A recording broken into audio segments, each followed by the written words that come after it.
My name is Stephanie Vincent, and this is my story. So, in my past, I've had lots of hurt, shame, embarrassment, guilt, and anger. And my first memories of life aren't that great.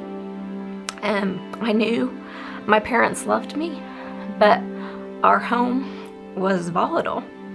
There was lots of fighting and alcohol and infidelity, and it was a lot for a kid to deal with.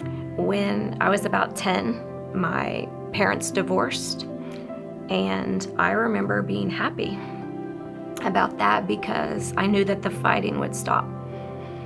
But then came the guilt and the embarrassment because I heard that I was from a broken family now.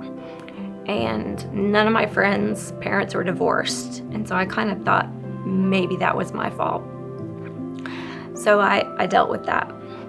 When I was 12, my mom remarried, and my stepdad was a godly man and made sure that we all went to church every time the doors were open, Sunday mornings, Sunday nights, Wednesday nights, revivals, all of it. And when I was about 13, I went to church camp and gave my life to Jesus. And I knew that I was a Christian. I knew that I was saved, but I didn't behave like that most of the time. I was the youngest now of 7 kids and behaved badly and made some poor decisions.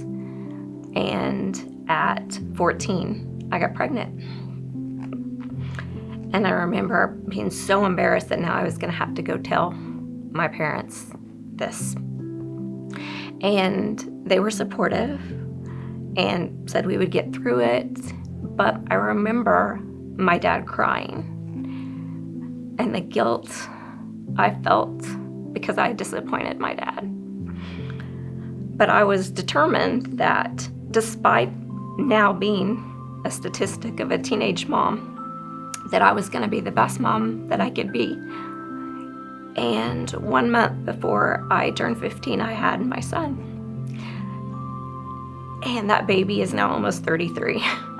So at 17, I got married.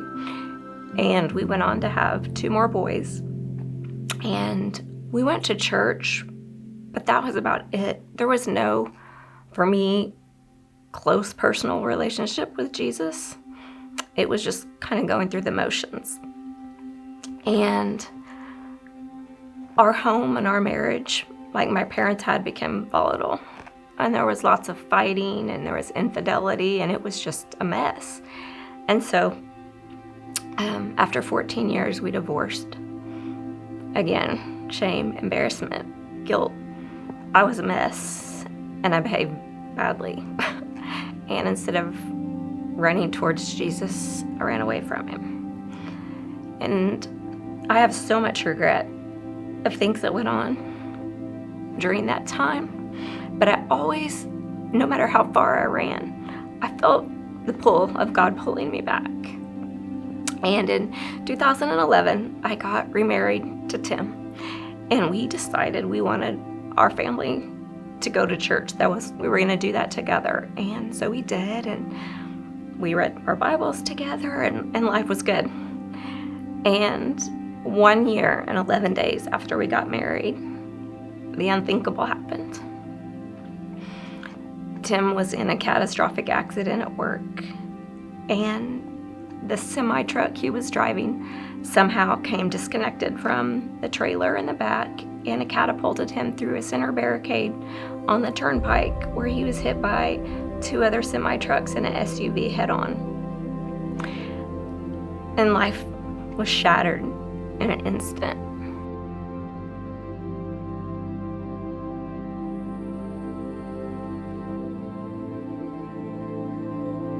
And I was so angry. I wanted to know why. Why did this happen? Why didn't he heal him? He could. I knew he could, but he didn't.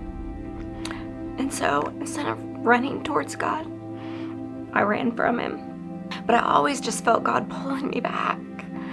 And finally, after 2 years, I just cried out to God, I can't live like this anymore.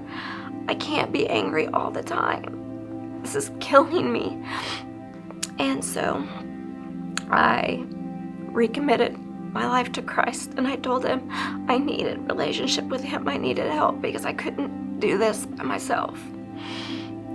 And so from then on, I started living again. And I was going to give Tim and I and the boys the best life possible.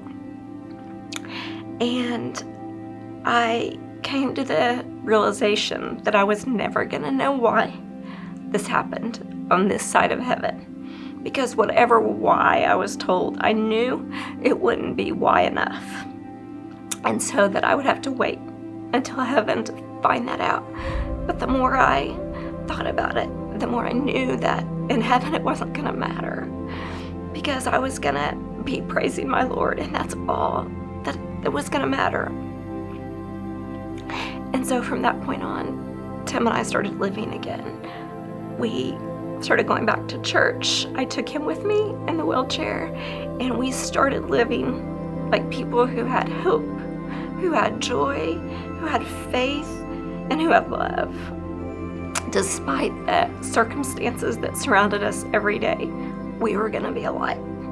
But as time went on, Tim got sicker and sicker. And so I told God that I would trust him no matter what the outcome was going to be.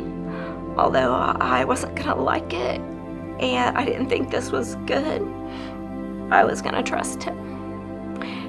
And in October of 2018, Tim went home to be with the Lord.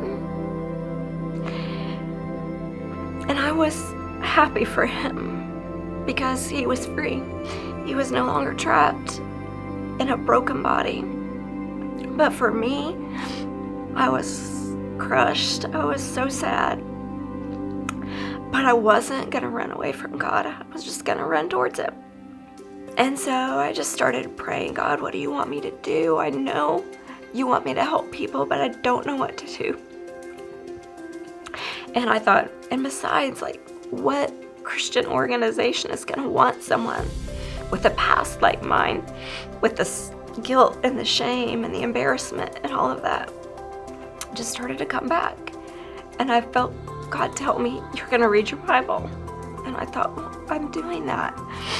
But he meant really read your Bible. And so I started reading it front to back, cover to cover, over and over again. And I haven't stopped yet. And in doing that, I learned that God uses broken people, sinful people all the time. And so for me, that was so freeing that I didn't have to be ashamed of my past anymore. I don't live there anymore. I'm different. And I can use my ugly past to help other people. And so that's what I started to do. I mentor teen moms at the pregnancy center. I help women coming out of prison and all types of addiction by mentoring them and leading them in Bible studies and show them that they can change their life. Jesus will change their lives if they just put their hope and faith in him. I love on widows now because I know how lonely that can be. And my part-time job is being a nurse caregiver for a quadriplegic man so he and his wife can live their best lives possible. So all of that I didn't understand at the time is now being used to help other people and point them to Jesus. And in 2021, God blessed me with another husband.